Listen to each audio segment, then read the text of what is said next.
Welcome to Chillin' 101. We hope this video helps. In this video, I will show how to make pasta salad with mayo.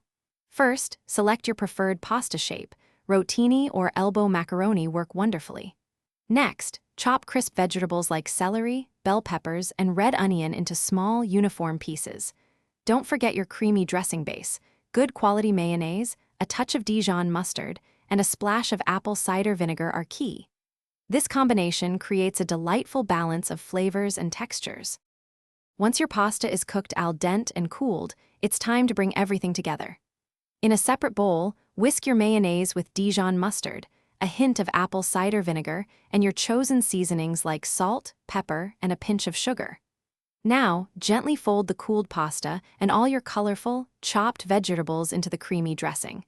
Ensure every piece is coated for maximum flavor in every bite. After mixing, it's crucial to taste your pasta salad and adjust the seasonings.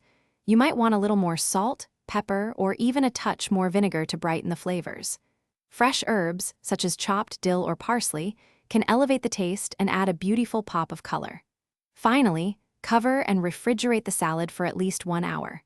This chilling time allows the flavors to meld beautifully, making it even more delicious. When you're ready to serve, give your pasta salad a final stir and garnish with a sprinkle of paprika or some extra fresh herbs for a professional touch. It's perfect as a refreshing side dish for barbecues, picnics, or even a light lunch.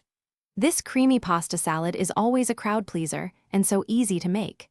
Don't forget to check the description below for a link to Little Tree's black ice and other great deals. Thanks for watching and enjoy your delicious homemade pasta salad. Thanks for watching. Consider subscribing if we helped you.